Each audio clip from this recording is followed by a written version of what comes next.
ώρες στην πίση. Γιατί δεν έχεις για να αναπαυθείς. Απορώ ακόμα πως μπορείς ακόμα κι ομιλείς. Ενώ άλλοι σου γαμάνε το μουνί. Παρακαλείς να κατεβάσω το ραπί. Γιατί η πουτάνα σου είναι ευαίσθητη, μπορεί να προσβληθεί. Και το κατέβασα να μην ρεζιλευτείς. Κρύβω αλήθειες για να μην καταστραφείς. Έχω το πάνω χέρι, ξέρω υποφέρεις. Φτιάξε κανένα beat με τις μπάρες, δεν το έχεις. Είδαμε στους δρόμους επαφές ότι δεν έχεις. Δεν είσαι γκάνγκστερ στη Λεόντιο πηγαίνεις. Αν δεν ξέρεις που να ξέρεις, σε πουτάνας γιος μαλάκας. Δεν σε είδαμε ποτέ μες στην αλάνα. Πουλάς μούρι με της μάνας σου τα φράγκα. Είσαι πουστόπεδο πουτάνα της μαλάκας.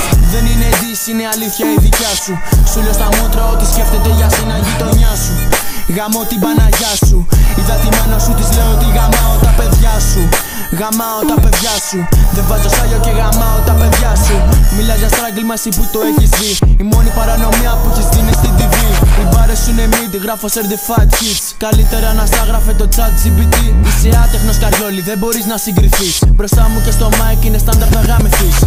Είμαι ευαίσθητος αλλά είμαι και ψυχρός. Αγαπώ πολύ μάλλον τόσο μπορώ και να μεσώ. Αν με κοίταξες στραβάπουστη, εγώ δεν το ξεχνώ.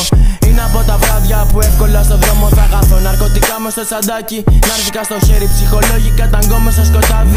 Αίματα στη μύτη, διασταλμένες κόρες πάλι. Κι αναρωτιέμαι πως καταβρεθήκα πάλι μες στο χάλι. Χάλι μαύρο η δικιά σου η ζωή. Απέναντί μου ίσο να πας να γαμηθείς. Είσαι άτεχνος καριόλι, δεν μπορείς να συγκριθείς. Μπροστά μου και στο mic είναι σταντάρ θα γαμηθείς. Δεν είναι δις, είναι αλήθεια η δικιά σου. Σου λέω στα μούτρα ότι σκέφτεται για σένα η γειτονιά σου. Γαμώ την Παναγιά σου. Είδα τη μάνα σου, της λέω ότι γαμάω τα παιδιά σου.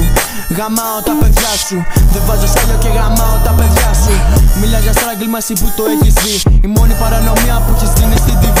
Οι μπάρες σου είναι mid, γράφω certified hits. Καλύτερα να σ' άγραφε το chat GPT.